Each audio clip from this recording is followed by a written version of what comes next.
What if I told you that the most dangerous pen stroke in modern royal history wasn't when Edward VIII signed his abdication papers, but when King Charles and Princess and together signed a decree, one that deliberately left Prince Harry's name out? Imagine the shock. Imagine the cold realization. A son, a brother, a prince, erased, not by public scandal this time, but by the quiet, calculated omission of ink on parchment. That's the moment we're diving into tonight. You see, most people outside palace walls don't understand the gravity of a royal decree. These aren't casual documents, easily forgotten in the shuffle of history. They're symbolic, binding, and meant to stand as markers of authority. Each word, each name, carries the weight of legacy. And that's exactly why the absence of Harry's name didn't go unnoticed. It thundered louder than any inclusion could have. It whispered betrayal, it screamed rejection, and it hinted at a strategy so ruthless that even loyalists of the crown were left speechless. Before we continue, please hit the like button, subscribe to the channel, and turn on the notification bell for updates. But here's the question that gnaws at the heart of this mystery. Why now? Why would Charles and decide that this was the moment to remove Harry from a decree? Was this a father's final act of discipline? A sister's cold agreement with palace tradition? Or something deeper? A prelude to stripping Harry of everything he has left tethering him to the royal machine? Think about it. We've seen Harry clash with his family before. We've witnessed the fallout from interviews, memoirs, explosive documentaries, and public accusations. Yet, despite it all, his name has always lingered in the background, sometimes begrudgingly included, sometimes barely mentioned, but never outright erased. And that's what makes this act so powerful. Because once a name is gone from the paperwork, it's as though history has begun its slow work of forgetting. Let's rewind for a moment. Decrees, charters, and royal signatures have shaped the monarchy for centuries. From Magna Carta to declarations of war, these documents aren't just ink and paper, they're instruments of legacy. And here, in this very moment, Charles chose omission over forgiveness. To the outside world, it might look like a small thing, a mere clerical detail. But in the world of royalty, details aren't small. They're everything. Picture the atmosphere in Buckingham Palace when the decree was drafted. Courtiers rushing with drafts, legal advisors combing over every line, historians double-checking precedents. And then the final stage, the king and his sister, side by side, signing off on the words that would echo across history. No Harry, no mention, just silence where his name should have been. Silence more deafening than any written word could ever be. And let's not forget the irony.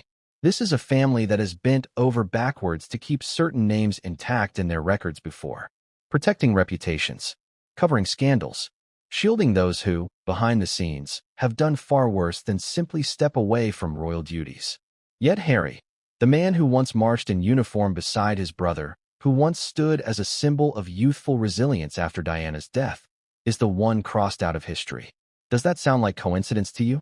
Or does it sound like calculated punishment? Now here's where it gets even more fascinating. Insiders have whispered that this decree wasn't a random one. It was significant. It marked a turning point in how the monarchy positions itself for the future. This wasn't paperwork for paperwork's sake. It was laying the groundwork for succession, for a monarchy post-Charles, for William's reign. And in that new vision, there is no space for Harry.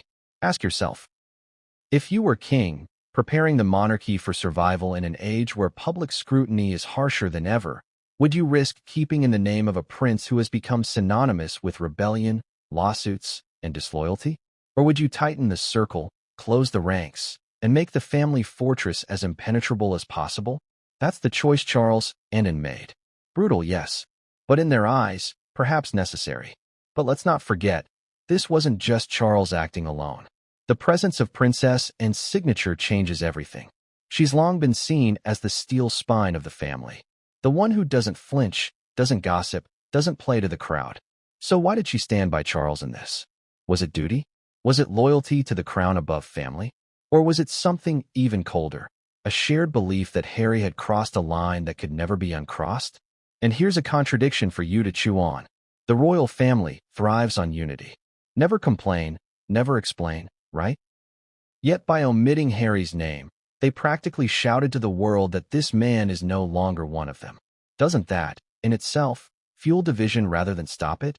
Doesn't that give the tabloids, the critics, and even Harry himself more ammunition to say, "Look, I told you. They never wanted me"? It's a dangerous game of optics. Erasing Harry from a decree may strengthen the monarchy's official stance, but it also exposes the raw wound of family division to the world. And in doing so, it forces every one of us to ask, who benefits most from Harry's erasure? The king? William? The institution? Or perhaps the public, who craves a monarchy free from constant scandal? And yet, beneath all the political chess moves, there's still the undeniable tragedy of a father and son.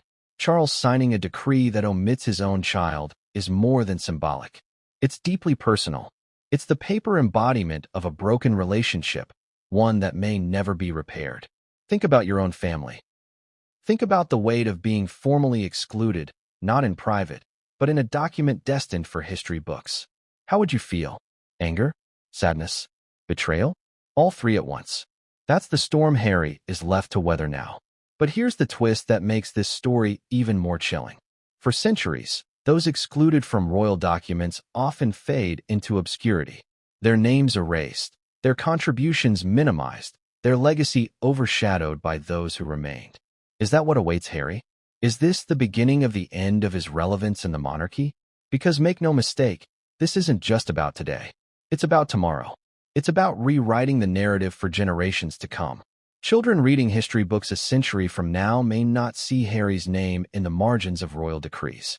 They may only know him as the prince who left, the prince who was erased, the prince who chose exile. And that, perhaps, is the most devastating punishment of all. But what exactly was this decree? What event? What circumstance? What hidden clause demanded the removal of Harry's name? Why was this the moment, above all others, that Charles Andon decided to strike? The answer lies not only in the signatures, but in the timing, and the timing reveals a betrayal darker than anyone expected. What if I told you that the most shocking part of this royal decree wasn't just that Harry's name was missing, but that it was missing at the very moment the monarchy needed to appear unified? Think about that. The world expected a show of solidarity, a presentation of strength from the royal family. Instead, what we got was a silent omission that shouted louder than any public statement ever could. Let's set the scene. Imagine the grand halls of Buckingham Palace on the day the decree was finalized. The atmosphere is heavy, serious, deliberate. Courtiers walk briskly with sealed folders. Lawyers whisper in corners. The clock ticks toward the signing hour. This wasn't just another routine document. It was a decree tied to the very heart of monarchy, a document affirming certain positions, patronages, and ceremonial responsibilities. These decrees are like snapshots of history, etched in ink for future generations to study. Now pause for a moment. Harry's name has always been there before. Even after stepping back, even after the infamous Oprah interview, even after Spare, his name lingered in ceremonial mentions, almost like a ghost, present but fading. But this time, nothing, not a word. The place where his name should have appeared was left conspicuously blank. And if you know anything about royal paperwork, you'll know there are no accidents. Every word is vetted. Every name is checked. Every inclusion and omission is deliberate. So why was this decree so different? Why did this one matter so much? Let's break it down. The decree itself, sources whisper, was tied to reaffirming roles within the crown's broader charitable and ceremonial framework. With Charles's reign still relatively new, these kinds of decrees help solidify who stands where, who carries what title, and who represents the crown at official capacities. In plain terms, it sets the stage for the monarchy's future image. And when the dust settled, the glaring truth was there. Prince Harry was no longer on the stage. Here's the kicker. The document wasn't signed by Charles alone. That's what elevates this entire moment from a father's decision to a family's declaration. The second signature belonged to Princess, and the one royal most respected for her no-nonsense approach. She's the anchor of the Windsors, the one who works without fuss, who embodies duty above drama. And yet, she put her pen to paper knowing Harry's name was missing. Doesn't that tell you everything? Now let's talk about reactions. Imagine being one of the senior courtiers tasked with reviewing that decree. They would have looked at the draft, seen the omission, and paused. These are people who understand royal precedent like second nature. They know what omissions mean. They know history is written not just by what's said, but by what's left unsaid. Reports suggest that the moment this was noticed, whispers started echoing through palace corridors. This is the final cut. And think about the symbolism. Harry fought for years to define himself beyond despair. He tried to carve his own path, far from palace walls. Yet here, with one omission, the monarchy gave him exactly what he once said he wanted: distance. But not the kind of distance that comes with freedom, the kind that comes with banishment. Do you see the irony? He wanted out, but being erased hits differently. Ask yourself, was this decree about discipline, or was it about protection? Because some argue Charles had no choice. The monarchy is fragile right now. The king's health is a topic of constant speculation. William is preparing to shoulder more of the burden. The public's trust is wobbly. Could the inclusion of Harry's name, after lawsuits, scandals, and accusations, have weakened the monarchy's image even further? Maybe this wasn't punishment. Maybe it was survival. But if that's the case, why involve her? Why bring her into it? Here's one theory. Charles knew this act would be interpreted as deeply personal. A father erasing his son. By including and he cloaked the decision in institutional authority. It wasn't just Charles rejecting Harry. It was the monarchy itself. Cold. United. Final. And here's where it gets even more intriguing. Royal historians note that omissions like this have long-lasting effects. Think of Edward VIII after the abdication. His name wasn't just scratched out of royal documents. He became a footnote. Or Prince Andrew after the scandals. His appearances, his mentions, slowly dwindled. Harry's erasure in this decree places him firmly on the same path. Out of sight, out of record, out of legacy. Yet, you have to wonder, did Harry know in advance? Did someone warn him? Or did he find out the same way the public did? Through a leak? Picture the moment in Montecito when he first learned. Did Meghan break the news? Did a friend call? Did he see the headlines? Imagine the silence in that room when realization dawned. The monarchy wasn't just angry. It was done. And speaking of Meghan, think about her perspective. For years, she has been painted as the outsider, the one pulling Harry away. For her to see his name erased by his own blood, what does that do? Does it vindicate her claims of hostility? Does it ignite her anger? Does it drive her further into her resolve to build a new legacy for the Sussexes outside the shadow of Windsor? Or does it quietly terrify her, knowing that the royal institution never forgets and never forgives? Let's not underestimate the public reaction either. This omission wasn't just palace gossip. It leaked. And when it did, headlines screamed betrayal. Social media lit up with debates. Some said Harry got what he deserved. Others said the monarchy had gone too far, proving Harry's point about cruelty. Memes flooded timelines, but so did outrage.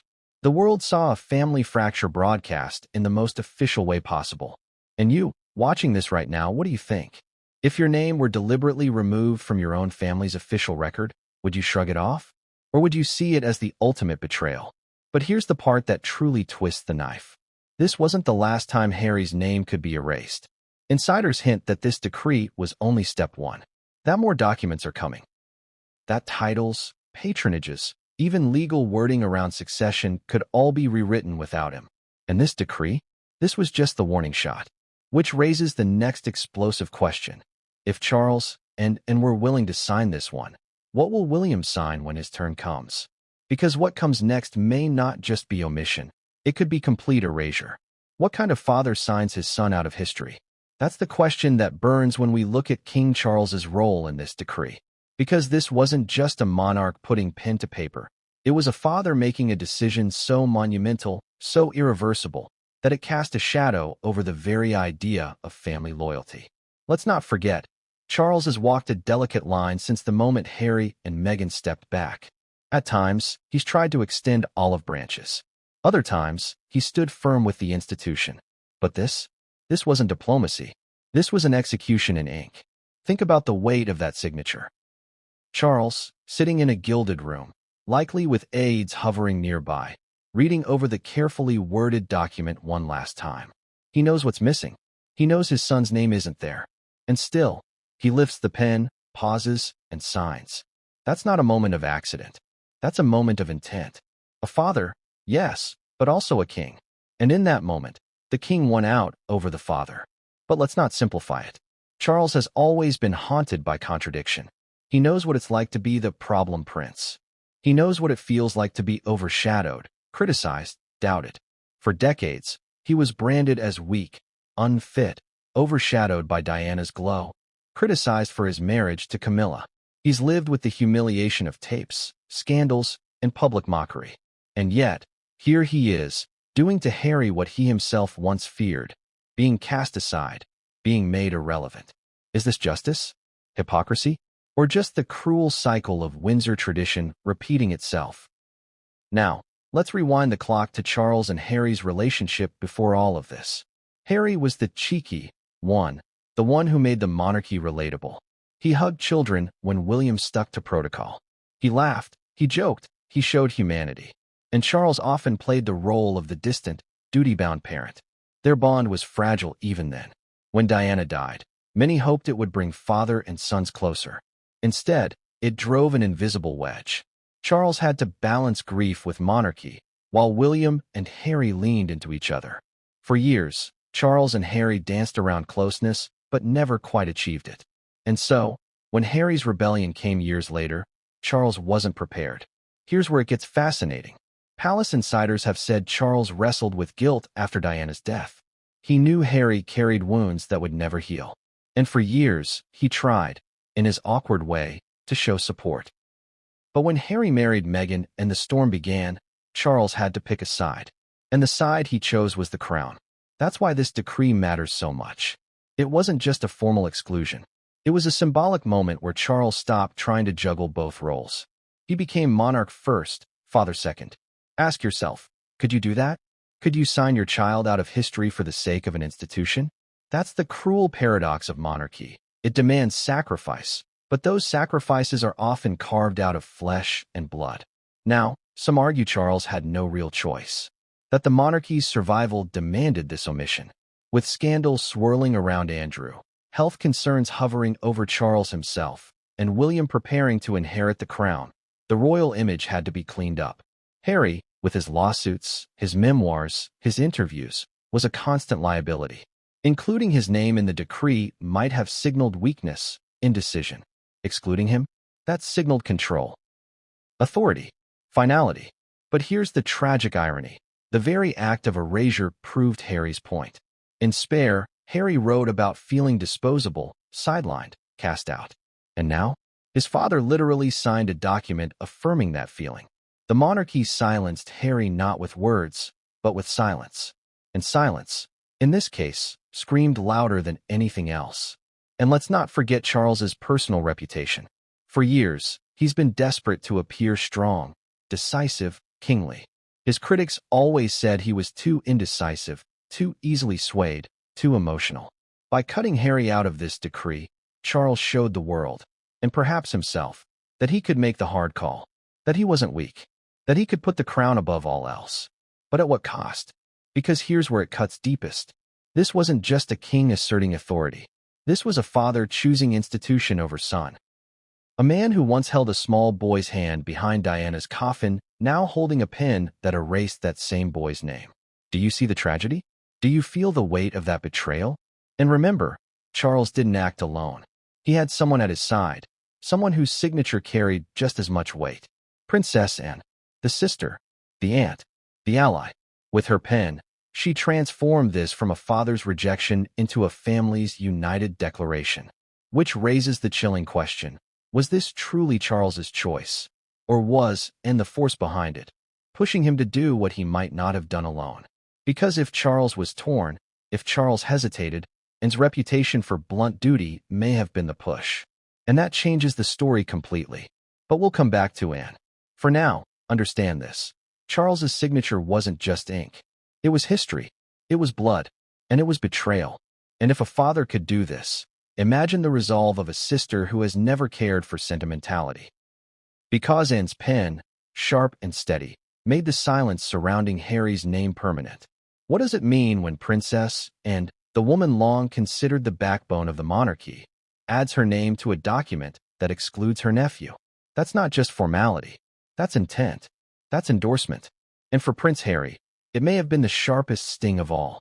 Because while Charles's omission could be chalked up to duty versus fatherhood, Anne's involvement screams something colder: family consensus. Let's step back. Anne has always been the no-nonsense royal.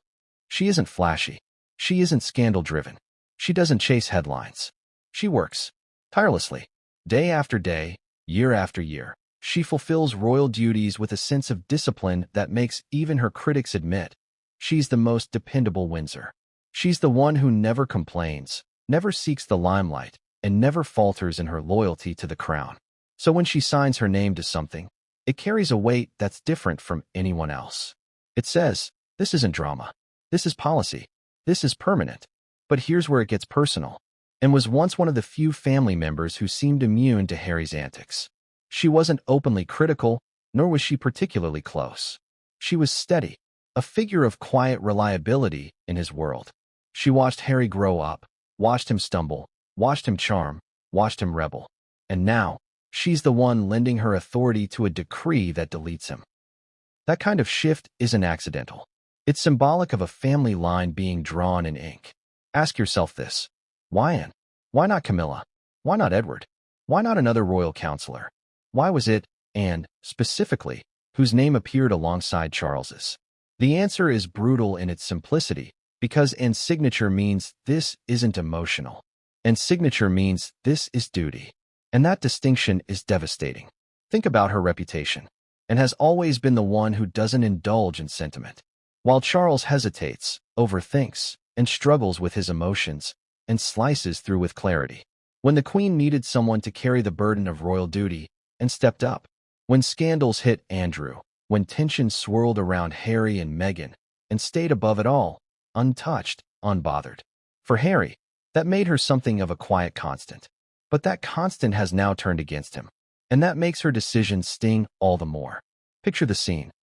And sitting across from Charles as the decree was reviewed. Lawyers and aides present, drafts on the table. Charles hesitates, questions, debates. And she doesn't flinch. She doesn't stall. She knows what needs to be done. Her pen is steady, her signature firm. To her, this isn't about family heartbreak. It's about monarchy survival. And in that moment, she became the steel that Charles needed to lean on. Here's the irony. Anne is often praised for being the most normal of the royals. Practical, grounded, even relatable in her way. Yet here, in this crucial decision, she became the cold enforcer. The one who stripped away any pretense of reconciliation. For Harry, it wasn't just his father who cut him out. It was his aunt, the very embodiment of duty, telling him he was no longer part of the institution. Now let's look at the psychology. Harry has always spoken fondly of certain family members who didn't judge him as harshly. While William grew distant and Charles stayed formal, figures like and represented something different: stability. Imagine how it must feel to see her name, written beside his father's, ratifying his erasure. That's not just exclusion, it's confirmation. Confirmation that this wasn't a one-man decision. It was a united front. And let's not ignore the whispers inside the palace. Some insiders suggest Anne has grown increasingly frustrated with Harry's choices. She's old school. She believes in sacrifice, in giving your life to service without complaint. Watching Harry walk away, criticize the institution, profit from interviews and books, this would have grated on her deeply. Not because she hates him personally, but because to her, duty isn't optional. It's everything. And when Harry chose freedom, in her eyes, he also chose exile. The emotional beat here is devastating. Imagine Harry remembering family holidays, moments when Anne was simply his aunt, watching him race ponies or laughing at his cheekiness. And now, that same aunt has signed his name out of history. If Charles's omission cut Harry as a son, Anne's involvement cut him as a nephew. That's betrayal multiplied. And here's where it gets strategic. Anne's signature also served another purpose: optics. If Charles had signed alone, critics could say it was personal, a father punishing his son. But with and there, it looked institutional. It looked like the family acting in unity. It wasn't just Charles versus Harry. It was the monarchy versus Harry. That shift in perception is powerful and dangerous. Because if Anne was willing to sign this, what else is she willing to support? Future decrees? Title removals? Succession adjustments? The precedent has been set. And Harry knows it. His erasure wasn't a moment of weakness by one man. It was a calculated stance by a united family, with a steady hand guiding the pen. So, what does this mean for Harry's future relationship with Anne? Can there even be one after this? How do you forgive someone who wasn't swayed by love or loyalty, but who chose the cold path of duty instead? And more importantly, if Anne was willing to stand against Harry, where does William stand in all of this? Because whispers suggest William knew exactly what was happening and may have been silently pulling strings behind the scenes. What if I told you the real architect of Harry's omission wasn't Charles or even Anne, but William? Because while Charles signed as king and Anne reinforced as enforcer, William is the one whose future this decree truly serves. And if that's true, then this wasn't just about erasing a name. It was about shaping a throne. Think about William's position. He's not just heir apparent anymore. He's the monarchy's insurance policy. Every decision Charles makes now is colored by the knowledge that William will inherit it. Every decree, every reshuffle, every public stance, these are stepping stones to William's reign. And in that reign, there's no space for division. No space for a brother who left, rebelled, and built a brand around exposing the family's darkest secrets. So let's ask the obvious. Did William push for Harry's exclusion? Insiders whisper that William's influence is growing stronger by the day, that he's increasingly the one advising Charles behind the scenes. And it makes sense. William knows his reign will be scrutinized harder than any monarch before him. He can't afford a constant Harry problem lingering in the wings. So what does he do? He quietly ensures his brother is written out before he even ascends. Now picture the conversations. Charles, hesitant, torn between fatherhood and monarchy, and stern, insisting on duty. And William, strategic, forward-thinking, perhaps even cold, leaning in with one clear argument. If we don't cut him out now, we'll regret it later. That's the kind of pressure Charles can't ignore. Because William isn't just a son anymore. He's the future. Let's not forget, William and Harry's bond was once unshakable. They walked behind their mother's coffin together. They leaned on each other when the world's eyes were unbearable. They laughed, joked, and fought side by side. For decades, they were inseparable. But now they're estranged to the point of barely speaking. And in that chasm, William's resolve hardened. Harry wasn't just a rebellious younger brother anymore. He was a liability, a threat to stability, a distraction from William's destiny. And here's the twist. William knows the monarchy's survival depends on image, optics, perception.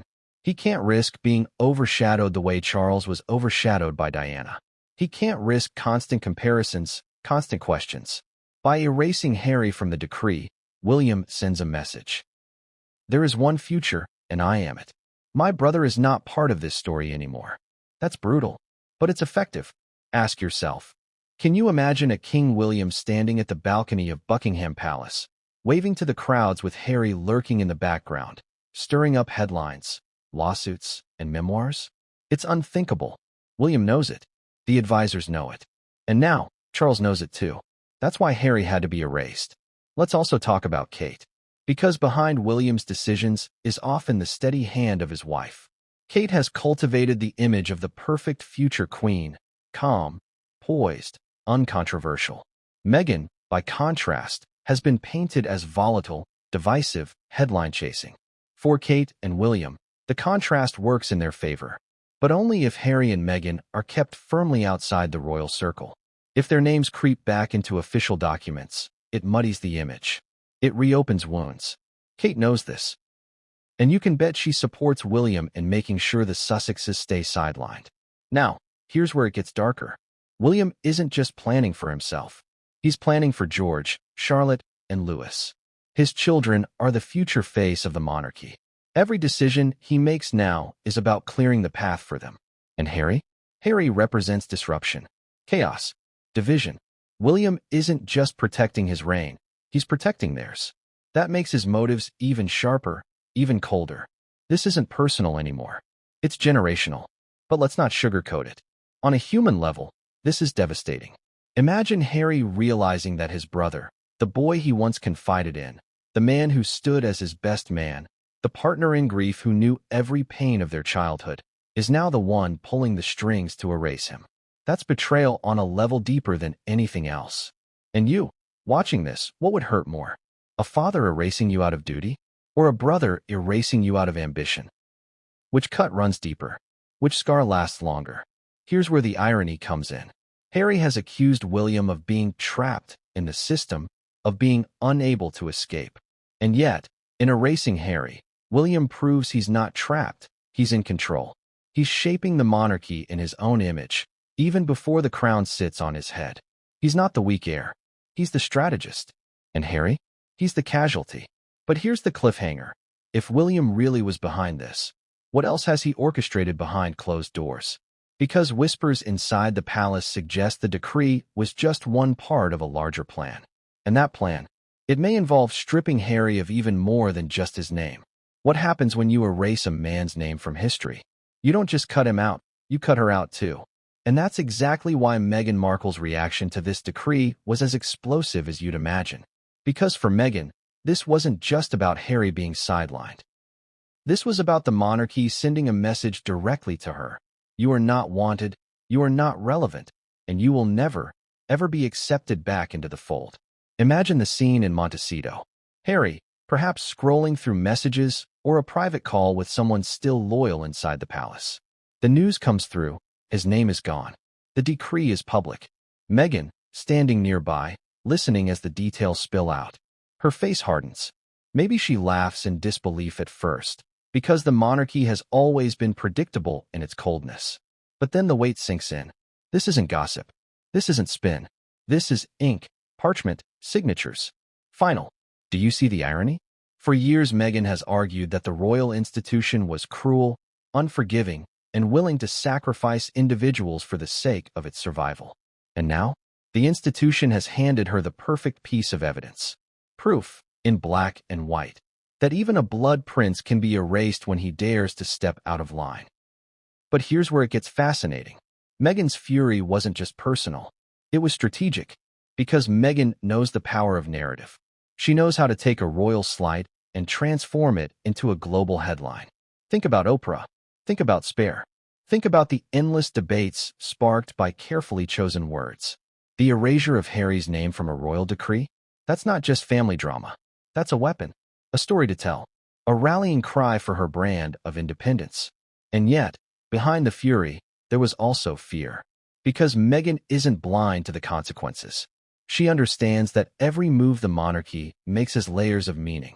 If they were willing to erase Harry's name from this decree, what's next? Their titles? Their patronages? Their children's positions in the line of succession? The silence of Harry's name was also the whisper of warning. More is coming. Let's pause here and think about the human side.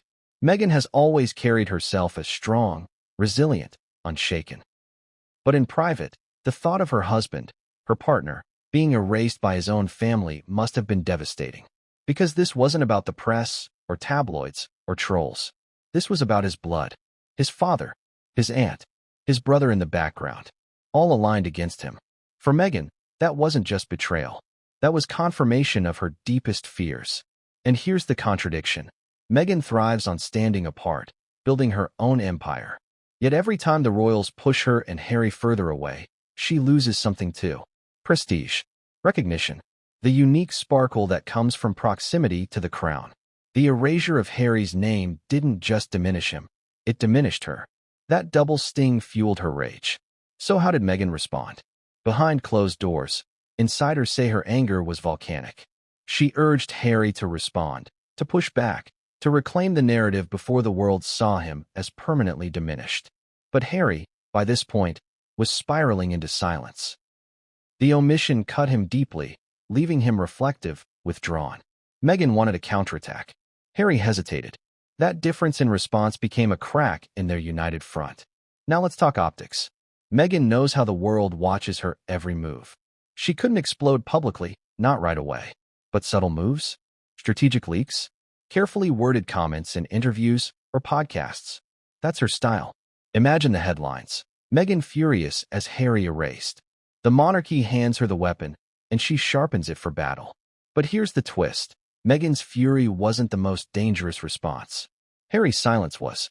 Because silence is harder to read. Silence breeds speculation. And when speculation builds, so does pressure. If Harry won't speak, Meghan will. And that dynamic, the husband erased, the wife enraged, sets the stage for even more explosive fallout. And here's where it gets darker. By erasing Harry's name, the monarchy didn't just exclude him. They provoked Meghan. They knew she would react. They knew she would make noise. And maybe that's exactly what they wanted, to paint her once again as the loud, divisive outsider while the monarchy stands calm, dignified, and united. Was Meghan played? Or is she sharp enough to turn the tables? But let me ask you, what would you do in Meghan's position? Stay silent. Let the monarchy erase your husband without resistance? Or fight back, knowing every word you say risks proving their point about you? There's no easy answer. And that's the trap. Yet the most chilling part isn't Meghan's fury. It's Harry's silence. Because when a man who once defined himself by rebellion and defiance suddenly goes quiet, it means something deeper is breaking inside. But was Harry truly silent? Or was he plotting a response so calculated that even the monarchy didn't see it coming? What's more haunting than a man erased? A man who refuses to fight back. That's the eerie silence Harry fell into after learning his name had been deliberately excluded from the royal decree. For Meghan, anger came quickly, sharp and hot. For Harry, it was something else entirely, quiet. Stillness. A withdrawal that spoke volumes without him uttering a single word. Imagine it. Harry, sitting in Montecito, staring at the headlines. His wife paces the room, furious, words spilling out, accusations, questions, demands. But Harry? He says little, maybe nothing, because deep down he knows. He knows that this wasn't an oversight.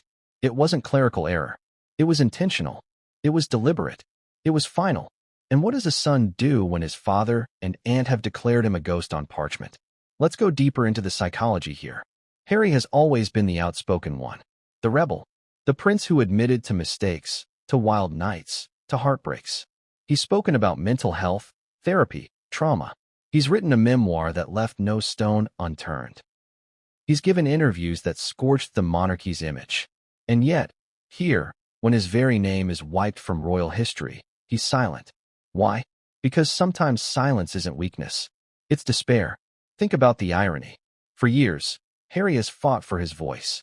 To be heard, to be seen, to define himself beyond the spare. He left the institution to escape silence, to build his own platform. But now, his silence roars louder than anything he's ever said. Because it's not just about what he chooses not to say. It's about what he can't bring himself to say. And here's where it gets devastating. For Harry, this moment wasn't just about exclusion from a document. It was about history repeating itself. He's admitted before, he sees his life as an echo of his mother's. Diana, erased by an institution that couldn't handle her spirit. Diana, silenced in her own way. And now Harry, her son, erased by decree. The cycle continues. The family punishes the outsider. The walls close in. And once again, he's left standing in the wreckage. Ask yourself, if you were Harry, how would you process this? Would you scream? Would you lash out? Or would you go quiet, realizing that no matter how loud your words, the crown's silence will always drown them out? That's the trap Harry finds himself in. His silence isn't just personal grief. It's the acknowledgement of powerlessness. But let's not underestimate him. Harry's silence may also be strategic. This is a man who knows the power of timing. Remember the memoir? The interviews? The docuseries? He releases his moves like weapons, carefully chosen, deliberately timed. Could his silence now be preparation? Could he be waiting for the perfect moment to respond? A moment when the monarchy least expects it, when their walls seem secure, when their ink has dried. Only for Harry's words to set fire to the page? Meghan pushes for a reaction. Insiders say she urged him not to stay quiet, to take control before the narrative consumed them. But Harry resists, not out of cowardice, but out of calculation. He knows that one wrong move will confirm every accusation, that he's rash, emotional, unstable. Silence frustrates Meghan, yes, but it protects him. For now. And yet, that silence isolates him. Because in Montecito, he's not surrounded by family. He's not shielded by courtiers. He's not even embraced by the British public anymore. He has Meghan, yes, but in moments like this, even marriage can't close the gap. This is personal. This is father to son, aunt to nephew, brother to brother. And in that silence, Harry faces the reality. He's alone. Now, let's reflect on the contradictions. Harry built his image on openness, vulnerability, expression. But here, when the blow is the deepest, he retreats. Isn't that the greatest contradiction of all? The man who once shouted his truth from palace gates is now the man sitting quietly, staring at an empty space where his name should have been. But here's the danger of silence. It leaves space. Space for the press to speculate. Space for the monarchy to tighten its grip. Space for Meghan to speak louder. And as that space grows, Harry risks becoming irrelevant in his own story. The longer he stays quiet, the more the narrative shifts from Harry the fighter to Harry the forgotten. Isn't that exactly what the monarchy wants? Silence not just from his mouth, but from history itself. And yet, silence can be broken. And when it is, it's explosive. Harry's silence now sets the stage for a moment down the line when his words will carry even more weight. The longer he waits, the bigger the explosion. Could that be his strategy? To let the monarchy believe they've won, only to reveal that he's been holding the trump card all along? But let me ask you, do you think Harry is biding his time? Or do you think this silence is the sound of defeat? Has the rebel prince finally accepted his exile? Or is he preparing to strike back in ways the monarchy can't predict? Because here's the cliffhanger. This decree wasn't just symbolic. It carried real, legal consequences. And those consequences don't just isolate Harry. They strip him piece by piece. And the first piece the decree took away wasn't just his name, it was his authority. What does it really mean when a name vanishes from a royal decree? Some people shrug, thinking it's symbolic, ceremonial, nothing more. But in the world of monarchy, symbolism and law are intertwined so tightly that one small omission can ripple into generations of consequences. This wasn't just about leaving Harry's name off a piece of paper.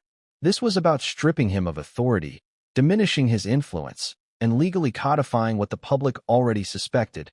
Harry is out. Let's start with the basics. A royal decree isn't a casual memo. It's not some PR press release. It's the monarchy's legal muscle, carrying the king's authority and binding in its implications. When a name is missing, that absence isn't just symbolic, it's functional. It signals that the person excluded has no official role, no recognized authority, no standing within the machinery of monarchy. And that's exactly what Harry faced here. Imagine it like this. For centuries, royal decrees have been the scaffolding of power.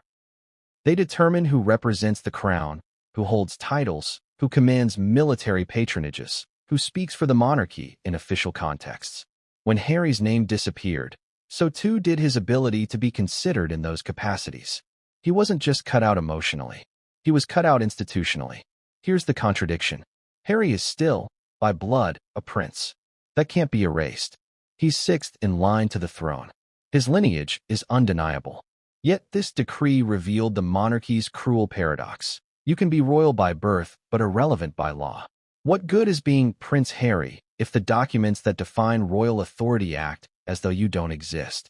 And that's where the legal implications bite. Sources suggest the decree wasn't about succession directly. It didn't yank him from the line. But what it did do was sever his recognition in ceremonial roles. Military patronages, Commonwealth duties, state functions. These are often reinforced through decrees. Without his name, Harry is excluded from the machinery that keeps royals active. He's not just absent from one document. He's absent from the stage on which royalty performs.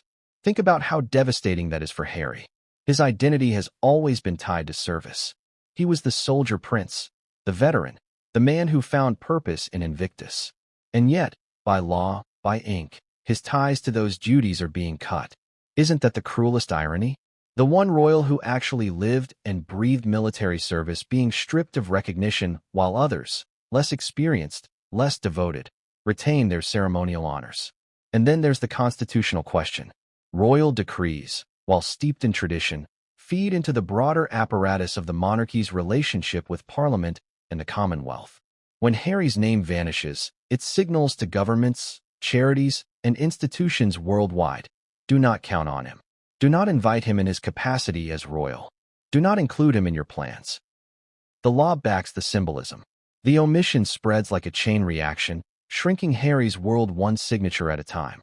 But here's where it gets darker. This decree, insiders whisper, may be the foundation for more. Legal scholars note that once a precedent is set, once a name is omitted, it becomes easier to justify further omissions.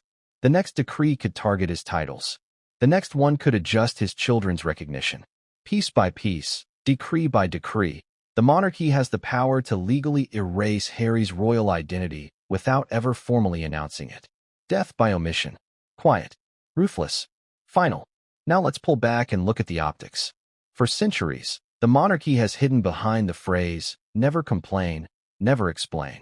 By not speaking, they allowed documents to do the talking. And here, this decree spoke volumes. It said, Harry is no longer part of our legal structure. His name is expendable. His authority is void. And the cruelest part? They didn't have to announce it. They didn't have to strip him in front of cameras. They simply let silence and ink do the job. Imagine Harry realizing the implications. He's still a prince in the tabloids, still Prince Harry to the public, still selling books and interviews under that name. But legally, institutionally, he's nothing. His royal name exists in the court of public opinion, but not in the court of law. That split is devastating. It means he's famous but powerless, known but unrecognized, present by blood but absent by decree. Ask yourself, what does that do to a man's sense of identity? To wake up knowing your title still holds weight abroad, but in the very country of your birth, on the very papers of your family, you're invisible? That's more than erasure. That's annihilation. And let's not forget the ripple effects. Institutions like the military, the Church of England, and Commonwealth organizations often follow the monarchy's lead. If the crown no longer acknowledges Harry's name in decrees, why should they? Why should they invite him, honor him, recognize him? His absence becomes contagious. One omission leads to another. Slowly, doors close. Invitations stop arriving. Honors stop coming. And the world shrinks further for a man once at the heart of it all. But here's the cliffhanger. Timing. This decree wasn't random. It came at a moment when the monarchy was facing internal uncertainty and external pressure. Which begs the question, was Harry's erasure really about him? Or was it about the monarchy protecting itself for the battles to come? Because the timing wasn't coincidental. And what the crown was preparing for when they signed that paper reveals an even darker calculation. Why now? That's the question that gnaws at the very heart of this scandal. Why was Harry's name removed at this moment? When King Charles's health is whispered about in corridors, when William is quietly preparing to shoulder more power, when the monarchy itself stands on shaky ground. Timing, in royal politics, is never accidental. It's a weapon. And this decree, signed precisely when it wasn't about the past. It was about securing the future. Think about it. The monarchy thrives on appearances of stability. Every gesture, every wave, every carefully staged photo is designed to project strength. But behind the palace walls, fragility. Charles is aging. His health, though downplayed, is the subject of constant speculation. Insiders whisper of fatigue, of treatments, of lightened workloads. Whether exaggerated or not, perception matters. And perception says, William's time is coming faster than expected. That makes the monarchy desperate to tighten its ranks. And who weakens the fortress more than Harry? The prodigal son who fled, who accused, who wrote a book that sold millions of copies exposing family secrets. Every time Harry speaks, he chips away at the image of unity. For Charles and Anne, this decree was about removing that liability. For William, it was about preparing the stage for his uncontested reign. The timing wasn't personal, it was survival strategy. Let's rewind. Historically, decrees like this surfaced during moments of transition. When Elizabeth II prepared for Charles's role, documents were drafted to reallocate responsibilities, to streamline authority. When scandals erupted with Andrew, decrees quietly adjusted his position, stripping roles without fanfare. Now, with Charles's health under scrutiny and William rising, the omission of Harry's name fits the same pattern, clearing the decks. But here's the sinister twist. This wasn't just about removing Harry. It was about sending a warning. The timing coincides with mounting speculation that Meghan and Harry are planning new projects, another documentary, another memoir, another wave of publicity. The monarchy, with this decree, sent a message across the Atlantic. Say what you will, but on paper, you're nothing. We've already cut you out. That's not coincidence. That's chess. And let's not ignore the international angle. The monarchy doesn't exist in a vacuum. The Commonwealth, foreign governments, and global media all watch closely. By signing this decree now, Charles and signaled to the world, Harry is irrelevant. Don't look to him as an alternative. Don't treat him as an insider. He's not part of our structure anymore. That clarity is essential for diplomacy, especially when Charles's reign is already under a magnifying glass. Now, imagine the emotional storm this timing created for Harry. It wasn't just exclusion. It was exclusion at a moment designed to hurt most. He's already distanced from his family, already mocked in the press, already facing questions about his relevance. And then this. The monarchy doesn't just reject him. They do it strategically, at a time when he's most vulnerable, most silent, most unsure of his footing. It's not just exclusion. It's humiliation. But here's where irony rears its head. By timing the decree now, the monarchy might have overplayed their hand. Because the omission didn't go unnoticed. It leaked. It sparked headlines. It reignited debate. Instead of quietly phasing Harry out, they made his erasure newsworthy. The timing that was supposed to protect the monarchy instead inflamed public curiosity. Was that a miscalculation? Or was it deliberate? An open display of authority meant to remind Harry who really holds the power? Let's not forget William's shadow here. Timing serves him most of all. With his father's reign uncertain, William can't afford distractions when he ascends. Harry's name being erased now clears the way. It sets a precedent. By the time William is king, Harry won't just be estranged, he'll be forgotten. And the public, already accustomed to his absence and decrees, will accept it as normal. Timing, in this case, is about conditioning. Conditioning the world to see a future monarchy without Harry.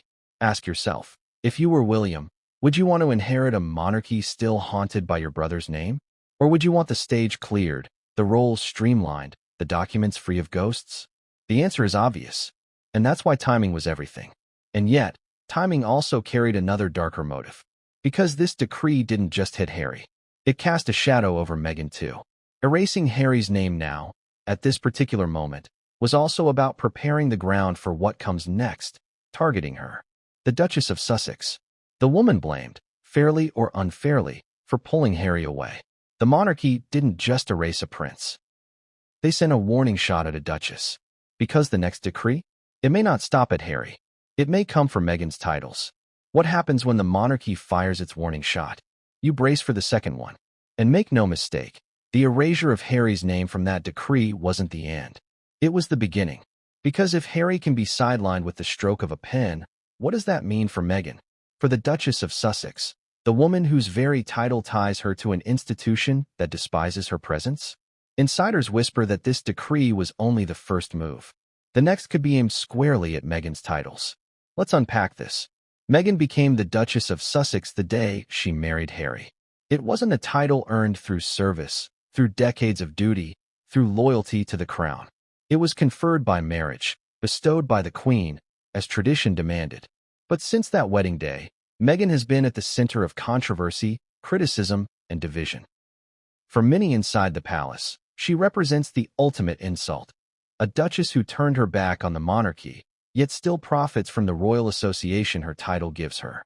That contradiction has festered for years. Now, think about the logic of timing. Once Harry's name was erased from the decree, Meghan's position became more vulnerable than ever. The monarchy could argue, why should a woman who no longer represents the crown, who openly criticizes it, continue to hold a duchess title? Why should she enjoy the prestige of a style she actively undermines? By erasing Harry, they've already created the precedent. Meghan is next in line. And here's the cruel twist. Meghan's entire public brand is tied to that title. She's not just Meghan Markle anymore. She's Meghan, Duchess of Sussex. The title elevates her above the sea of celebrities. It gives her a gravitas, a link to history, a power that goes beyond Hollywood. Strip it away, and what happens? She becomes Meghan Markle again. Famous, yes. Controversial, yes. But no longer royal. No longer unique. The magic disappears. Imagine Meghan reading the decree, realizing that her husband has been erased. The rage is personal, yes, but also strategic. Because if they can erase him, they can erase her. That fear lurks in the background of every headline, every whisper, every leak. And it explains her fury, her desperation to fight back. Because she knows that her titles are the monarchy's next battlefield. Let's go deeper. Titles aren't just ceremonial. They carry weight. They open doors, they impress governments, they sell books and documentaries. Meghan's brand is half Hollywood, half royal. Strip the royal half, and her projects lose an edge. The monarchy knows this. By targeting Meghan's titles, they don't just punish her. They undermine her entire financial strategy. They cut her brand in half. Ask yourself, was this decree about punishing Harry? Or was it about setting up Meghan for the fall? Because many insiders argue the omission was symbolic groundwork.